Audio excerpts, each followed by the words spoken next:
Hello everyone, I'm Lex De Guzman and my topic is all about leagues of local government unit and elective official. So proceed na tayo. Article 1, Liga ng mga Barangay, Section 491, Purpose of Organization. So there shall be an organization of all barangay to be known as the Liga ng mga Barangay for the primary purpose of determining the representation of the Liga in the Sanggunians and for ventilating, articulating, and crystallizing issues affecting barangay government administration and securing through proper and legal means solution.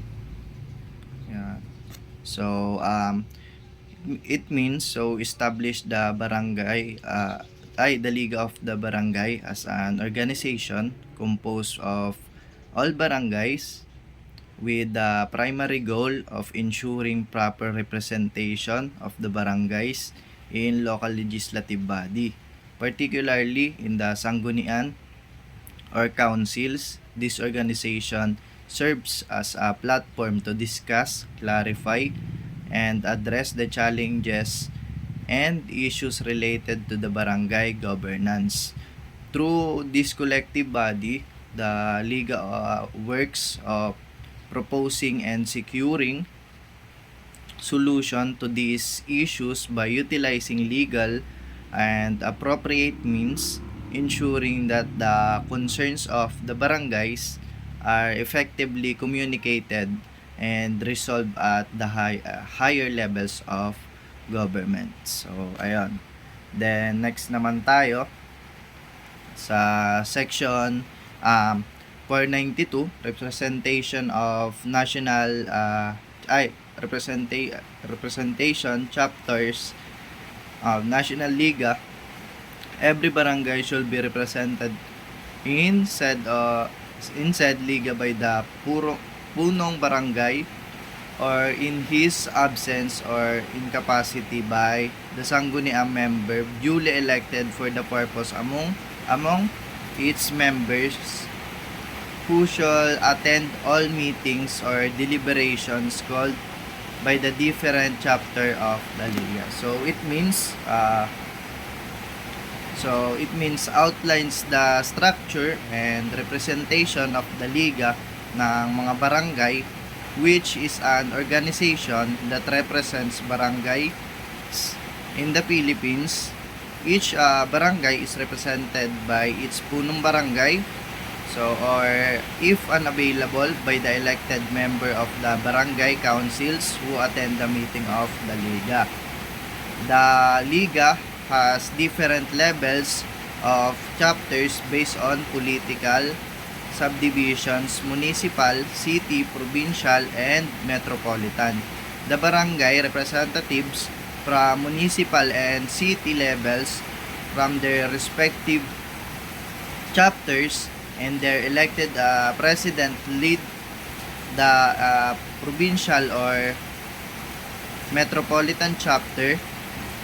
The highest level of representation consists of the presidents of the barangay chapters from highly urbanized cities, provinces, and metropolitan areas, who together make up the National Liga ng mga barangay, which serves as the national body of for all barangays.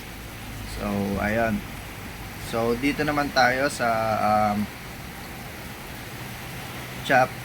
section 493. So, section 493, organization, the Liga at the municipality, city, provincial, metropolitan, political subdivisions, and national levels directly elect a president, a vice president, and 5 members of the board directors. So, it means, 293. So, Yan. It means outlines the organizational structure of the Liga at the various levels including municipal, city, provincial, metropolitan, and national levels. So at each of these levels, members directly elect president, a vice president, and 5 members of board directors. So the board is responsible for appointing secretary and a treasurer, and it is authority to create additional position as needed for effective management. So on the national level, Secretary General is elected from among the members of the National Liga and is tasked with overseeing the operations of the Liga at the national scale. The board of directors is also responsible for coordinating the activities of all Liga chapters across different regions. So, dito naman tayo sa section 294. So, section 294 official membership in Sanggunians. The duly elected president of the Liga at the municipal, city, provincial levels including component city and municipalities of Metropolitan Manila should serve as ex officio members of the Sangguniang Bayan, Sangguniang Panglungsod, Sangguniang Panlalawigan respectively. They should serve as such only during their term of office as a presidents of the Liga chapter. So it means the local government code promotes provides that the elected president of the Liga ng Liga ng mga barangay or League of Barangays at the municipal, city, and provincial levels including those the component cities and municipalities of Metropolitan automatically become ex officio member of the respective Sangguniang Bayan, Sangguniang Panlungsod, and Sangguniang Panlalawigan. This means that while serving as a presidents of the Liga chapter, they have a seat, set and a voice in the local legislative bodies. However, their membership is not permanent. It is only during the term as a Liga president, and once their terms ends, their ex officio membership in the Sanggunian also concludes. So this provision allows barangay leaders to directly influence local legislation, ensuring that the interests of the barangay are represented in the decision-making process of the local government. So, dito naman tayo sa section 295, powers, functions, and duties of the Liga. The Liga should give priority to programs designed for the total development of the barangay and in consonance with the policies, programs, and projects of the national government. So, the Liga most prioritize programs that support the overall development of the barangay. These initiatives should align with the policies and projects set by the national government to ensure that local efforts are consistent with broader national goals. So, letter B naman, assist in the education of barangay residents for people's participation in local government administration in order to promote united and concerted action to achieve countrywide development goals. So,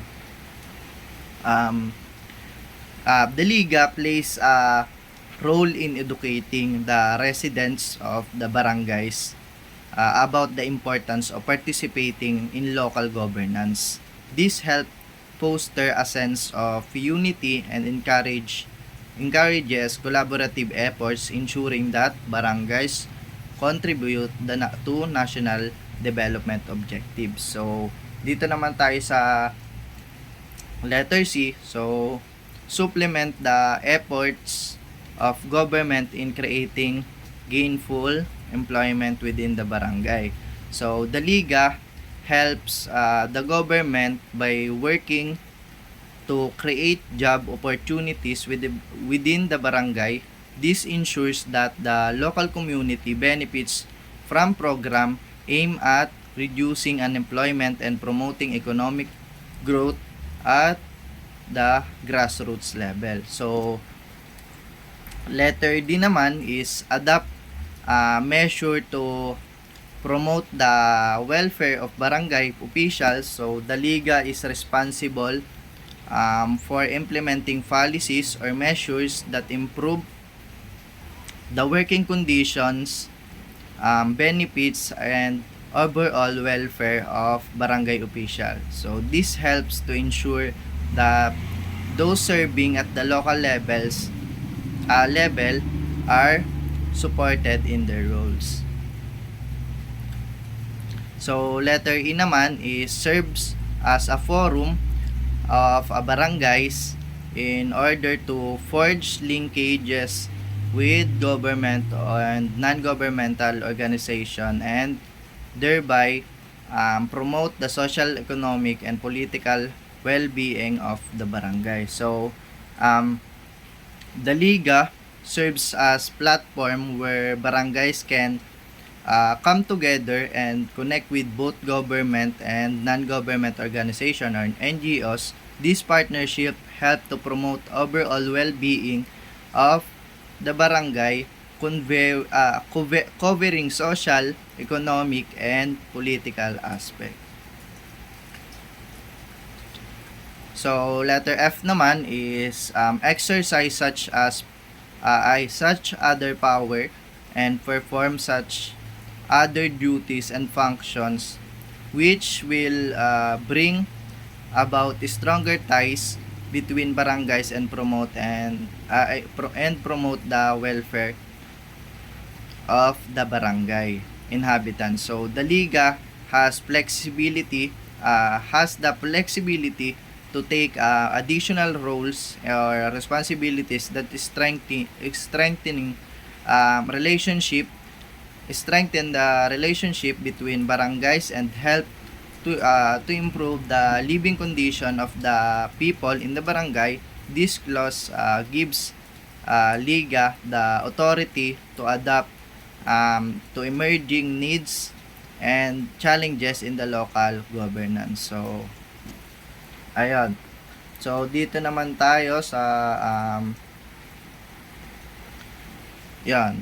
Article 2, League of Municipalities.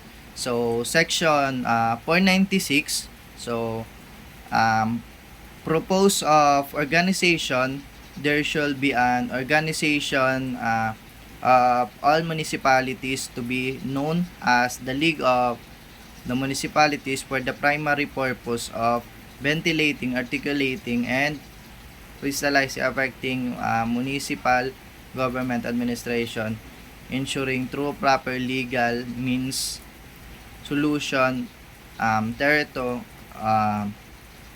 the league shall have a provincial chapter composed of the league presidents for all municipalities of the province. So, dito naman sa section 496, so this establishes the purpose of an organization called the League of Municipalities, which serves as a collective body for all municipalities. So, its primary goal is to address and clarify issues related to municipal governance, ensuring that those concerns are communicated effectively and resolved through legal and appropriate channels. So, the league is structured to include provincial chapters, each led by the league presidents from the various municipalities within the province. This structure aim to unify local governments, promote cooperation, and enhance administration of municipal affairs across the country. So, ayun, dito naman tayo sa section 497. So, representation. Every municipality should be represented in the league by the municipal mayor, or in his absence by the vice mayor or a sanggunian member duly elected for the purpose by the members who shall attend all meetings and participate in the deliberation of the league. So, dito naman sa section 497, so the representation of municipalities in the league, it states that each municipality must be represented by its mayor, who is the primary representative. If the mayor absent, the vice mayor can represent municipality instead. In cases where both the mayor, vice mayor are unavailable, a member of the sanggunian or local legislative body can be elected by the members of the municipality. Especially for this purpose, the designated representative is expected to attend all league meetings and actively participate in the discussion and decision made during these gatherings, ensuring that the municipalities' interests are represented and heard. Ayan, dito naman tayo sa section 498. So, powers, function, and duties of the League of Municipalities. The League of Municipalities should A. Assist the national government in the formulation and implementation of the policies, programs, and projects affecting municipalities as a whole. So the League of Municipalities is tasked with helping the national government by providing input on policies, projects, and programs that impact municipalities. So essentially, the League acts as a bridge between local government and the national government, ensuring that municipalities' concerns and needs are considered in the national decision. So, ayun. And letter B naman is promote local autonomy at the municipal level. So, to supporting and strengthening the ability of the local government to manage their own affairs. Local autonomy means that municipalities should have the power and resources to make decisions that best suit their local circumstances, rather than being overly dependent on the national government. And letter C naman, adopt measures for the promotion of welfare of all municipalities and its official and employees. So, ayun, the league is responsible for promoting the well-being of not only municipalities as whole, but also the people who work within them. So, this could involve advocating for better working conditions, professional development, or supporting policies that improve municipal services. So, letter D naman is encourage people participation in local government administration in order to promote united and concerted action for the attainment of countrywide development goals. So, the League encourages the active participation of citizens in local governance. May involve initiatives to increase civic engagement, such as public consultation or programs that encourage local leaders to work together to achieve broader national development goals. And letter E naman is supplement the effort of the national government in creating opportunities for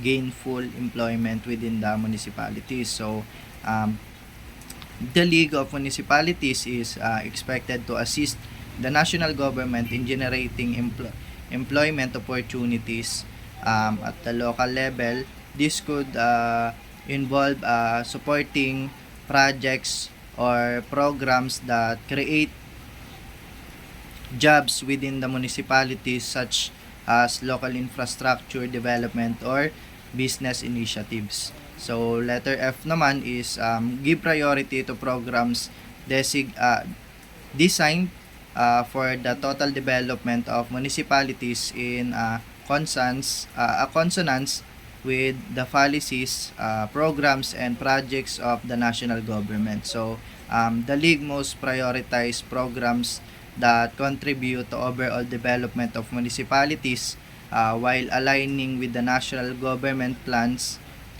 This ensures that local initiatives are in harmony with national goals, such as poverty reduction, infrastructure development, and environmental sustainability. And letter G naman is serve as a forum for crystallizing and expressing ideas, seeking the necessary assistance of the national government, and providing the private sector avenues for cooperating in the promotion of the welfare of the municipality. So, the League functions as a platform for municipalities to share ideas and concerns. It also facilitates communication with the national government for support and cooperation.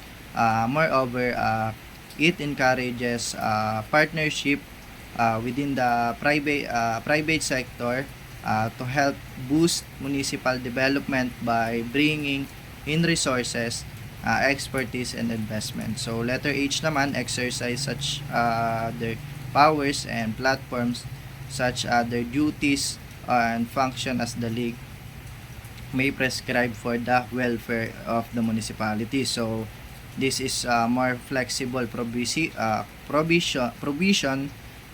It allows the League to take additional responsibilities and duties as needed for the betterment of municipalities. So this could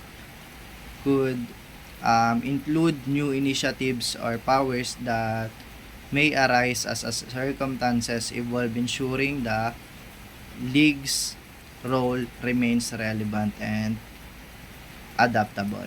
So, ayan, proceed na tayo sa Article 3. So, League of Cities. So, Section 499, Purpose of Organization. There shall be an organization of all cities to be known as the League of Cities for primary purpose of ventilating, articulating, and crystallizing issues affecting city government administration and securing through proper and legal means solution thereto. So ayan, this section established an organization called the League of Cities, which aims to address and promote solution to issues related to city government administration. So, the League serves as a platform to discuss and formulate strategies to resolve urban challenges through legal and appropriate channels. So, it allows for formation provincial chapter represent component cities, and highly urbanized cities are also permitted to create their own chapter within the League. The National League will consist of the residents of both the both the highly urbanized cities chapters and the provincial chapters for component cities, ensuring comprehensive representation across the nations and cities. So dito naman sa section 500, representation, every city should be represented in the league by the city mayor, or in his absence by the city vice mayor or sanggunian member duly elected for the purpose by the member, who should attend all meetings and participate in the deliberation of the league. So the representation of a city in the league, stating that the city mayor is primarily a representative in cases where the mayor is unavailable, the vice mayor or members of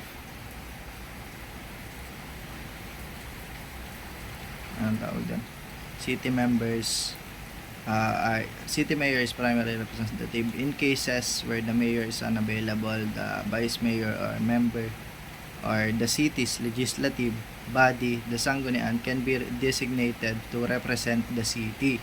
These individuals elected especially for the task by the or other members is expected to attend all meetings and actively participate in the discussion and decision making within the league. So the provision ensures that the city interests are continuously represented in the league regardless of the mayor's availability. So ayan, dito na tayo sa section 501. So powers, function and duties of the League of City. The League of City should assist the national government in the formulation and implementation of policies, programs and projects affecting cities as a whole. So the League of Cities plays advisory and supportive role in helping the national government create and carry out policies, programs and projects that impacts all cities. So this means that the league helps to ensure that the national government initiatives align with the needs of urban areas. So letter B naman is promote local autonomy at the city level. So the league advocates for cities to have the freedom and authority to make their own decision regarding local governance. So local autonomy means that cities have a power to make laws and manage their affairs without undue interference from the national government. So ayan, letter C naman is adopt measures for the promotion of the welfare of all cities and its official and employees. So the league is tasked with creating programs or measures that improve well-being of the city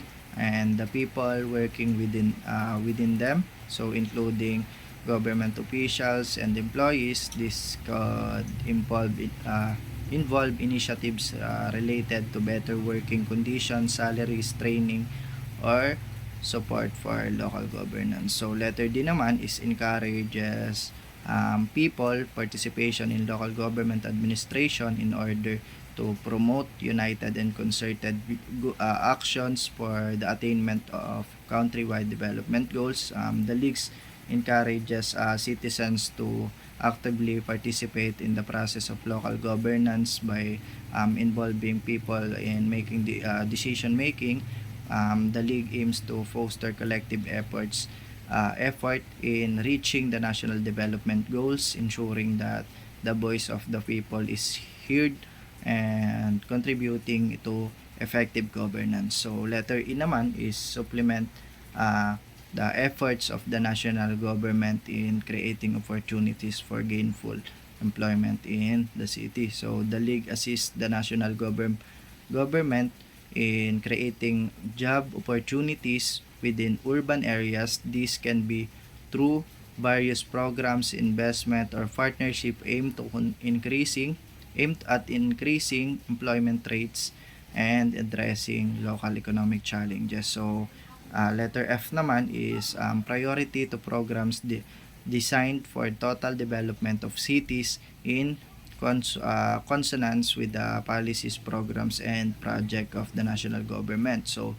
the League prioritize projects that contribute to the comprehensive development cities, making sure these efforts align with the national government policies and initiatives. This ensures that development of the city is not only localized but also in harmony with broader national objective. So, letter G naman is serve as a forum for crystallizing and experiencing ideas, seeking the necessary assistance of the national government, and providing the private sector avenues for cooperation in the promotion of the welfare of the cities. So the league acts as a platform for sharing ideas, discussing challenges, and seeking support from national government. It also connects the private sector with the government, promoting partnership that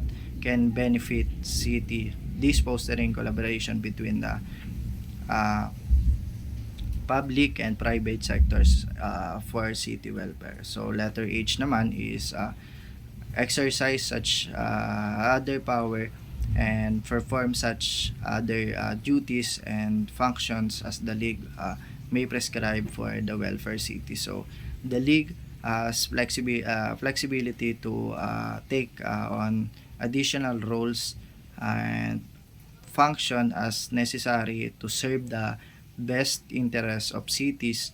This gives the league the ability to adapt and address new challenges, opportunities that arise in the governance of cities. So, dito naman tayo sa section 502. So, section 502. So, article 4, League of Provinces naman. So, section 502, purpose of organization. There shall be an organization of all provinces to be known as the League of Provinces for the primary purpose of ventilating, articulating, and crystallizing issues affecting provincial and metropolitan political subdivision, government administration, and securing through proper legal means solutions for this purpose. The Metropolitan Manila area and Metropolitan Political Subdivision shall considered as separate provincial units of the league. So, yan. Section 502, so this establishes the League of Provincial establishes the League of Provinces, an organization designed to address issues affecting provincial and metropolitan government administration. It means its main goals is to raise, discuss, and clarify concerns impacting local governance, and to find legal and effective solutions for them. The organizations aims to ensure that the interests of provinces and metropolitan areas are properly represented and heard. Importantly, the Metropolitan Manila area, along with the other metropolitan political subdivision, is treated as the distinct provincial unit within the league, allowing for tailored solutions and representation for urbanized regions alongside traditional provinces.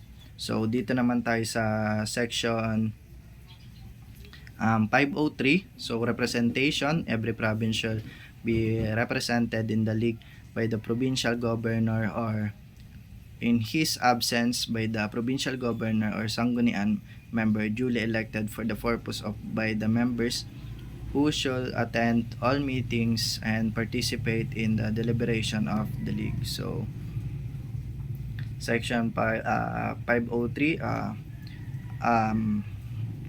the structure of representation within the league for each province it mandates that every province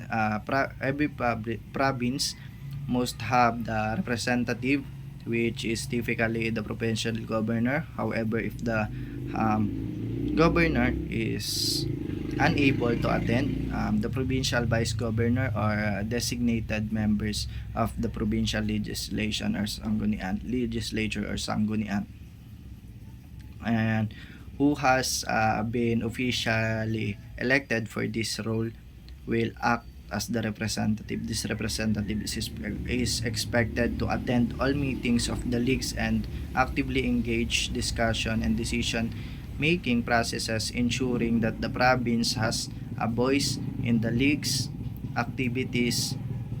These provisions aims to promote inclusive and consistent participation. So ayan, section 504, powers, functions, and duties of the League of Provinces.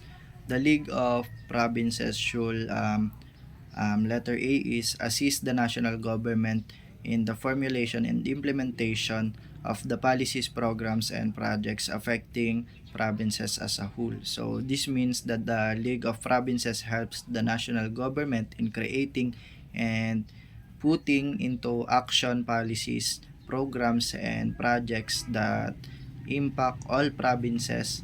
It acts as a bridge to ensure that what the national government plans or implementations takes into account the interest and needs of the provinces as a whole. So letter B naman is promote local autonomy at the provincial level. So local autonomy refers to the ability of provinces to govern themselves without undue interference from the national government. This duty means the League of the Provinces works to ensure that provincial governments have freedom and authority to manage their own affairs, make decisions, and implement their policies. So letter C naman is adopt measures for the promotion of the welfare of all provinces and its officials and employees. So the League of Provinces has responsibilities to introduce and support initiatives that improve the welfare of all provinces as well as the official and employees working within them. So this could include providing better working conditions, resources, and support for local government workers, as well as enhancing the well-being of residents within the provinces. So letter D naman is encourage people participation in the local government administration in order to promote united and concerted action for attainment of countrywide development goals. So this duty emphasizes involving the people in the decision making and activities of local governments by encouraging active participation from the people in the government processes.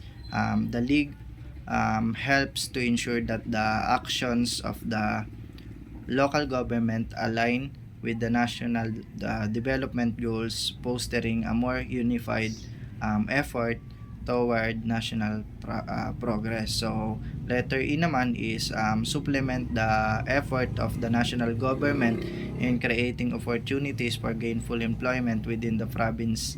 So the league assists the national government by helping create more employment opportunities within the provinces. So this could involve supporting job creation programs, or working with the businesses to ensure that residents in provinces have access to stable, well-paying jobs, thereby addressing local economic needs. So letter F naman is priority to programs designed for the total development of the provinces in consonance with the policies, programs, and projects of the national government. So the League of Provinces focus on prioritizing programs that promote the overall development of the provinces.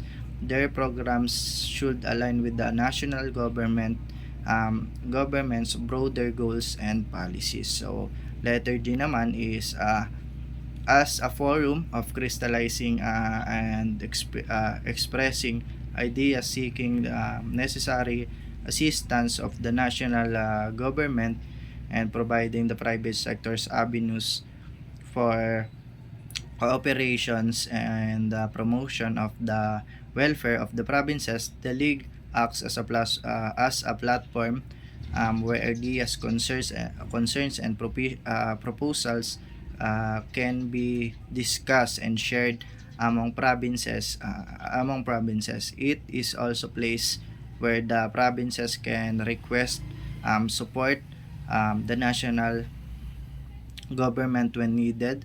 So furthermore, the league creates opportunities for cooperation within the private sector, ensuring that both the public and private sector work together for well-being provinces. And letter H, exercise such as powers and platforms perform such other duties and functions as the league may prescribe for the welfare of the provinces and metropolitan political subdivision. So this is a catch all provision.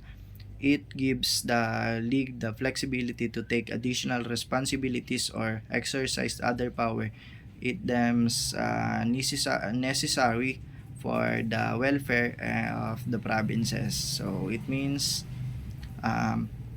that if there are new challenges, opportunities that arise for provinces or metropolitan areas, the leagues has the ability to take action to them. So, yun. And dito naman tayo sa Section 5. So, Section 5, Article 5, provision common to all league. And Section 5. So, Section 5, funding. So, Section 505, so funding. So, hindi ko na babasahin kasi sobrang haba na din. So, these leagues get their funds from contribution by local government units and fundraising activities. The money raised from these activities must mainly be used for the projects they were intended for following relevant laws including Omnibus Election Code. So sa letter B naman, so yan, the funds are kept as trust funds with the league's treasurer who disburses them according to the board decisions. So the treasurer must be bonded or insured. The money raised for leagues chapter is kept separate from the national funds. So and sa section 506 naman, so section 506 is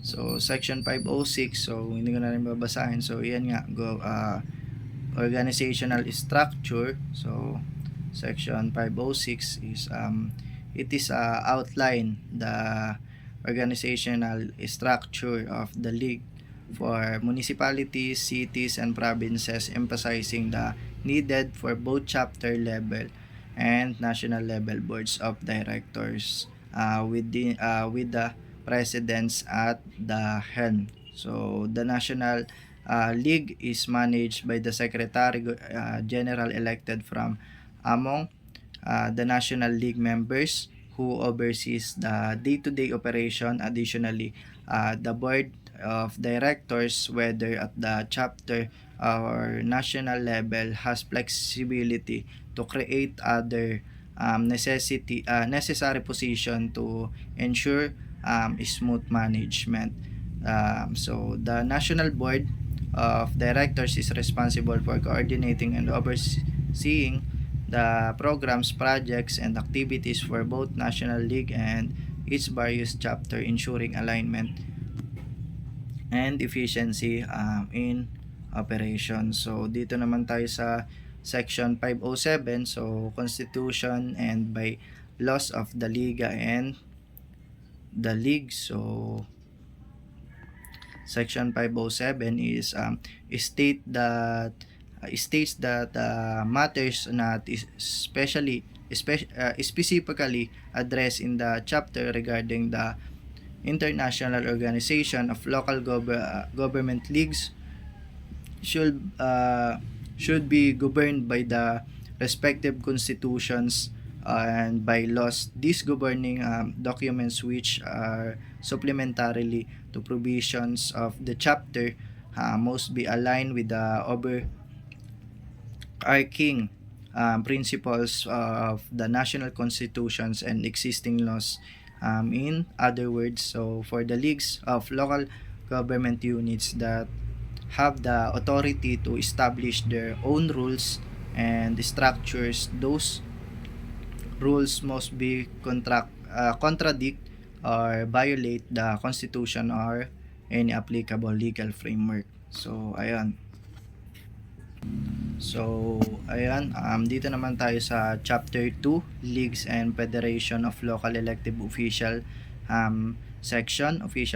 So sa section 508, so organizations, so vice mayor, letter A, vice mayor of Sangguniang, members of barangays, municipality, component city, highly urbanized cities and provinces, and the elective local officials of local government unit, including those of the metropolitan in Manila area and any metropolitan political subdivision may from their respective leagues and federations subject to applicable provision of this title and pertinent provisions of those codes. So letter A is it allows vice governors, vice mayors, barangay council members, and other local